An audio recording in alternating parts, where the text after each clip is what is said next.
વિસાવદર તાલુકાના માંડાવડ પટેલ સંકુલ ખાતે નારી વંદના કાર્યક્રમનું આયોજન કરવામાં આવ્યું હતું। વિસાવદર તાલુકાના માંડાવડ પટેલ સંકુલ ખાતે આજે નારી વંદના કાર્યક્રમ કિરીટભાઈ પટેલના અધ્યક્ષસ્થાને યોજાયો હતો, જેમાં રાજકીય આગેવાનો, અગ્રણીઓ, અધિકારીઓ વગેરે ઉપસ્થિત રહ્યા હતા। પ્રાંત અધિકારી કીર્તન રાઠોડે પધારેલા મહેમાનોનું શાબ્દિક સ્વાગત કર્યું હતું। આ કાર્યક્રમમાં બહોળી સંખ્યામાં બહેનો ઉપસ્થિત રહી હતી।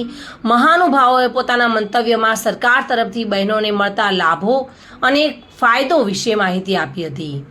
આઈસીડીએસ અધિકારીઓ, સુપરવાઇઝર તેમજ આંગણવાડી વર્કર બહેનો, હેલ્પર બહેનો તથા આશા બહેનો, આરોગ્ય વિભાગ અને મામલતદાર વિભાગના કર્મચારીઓ તથા તાલુકા પંચાયત વિભાગના અધિકારીઓ, પદાધિકારીઓ હાજર રહ્યા હતા। આંગણવાડી વિભાગ દ્વારા વાનગી પ્રદર્શન પણ યોજાયું હતું। આમ બહોળી સંખ્યામાં ભાઈઓ તથા બહેનો ઉપસ્થિત રહી કાર્યક્રમને સફળ બનાવ્યો હતો।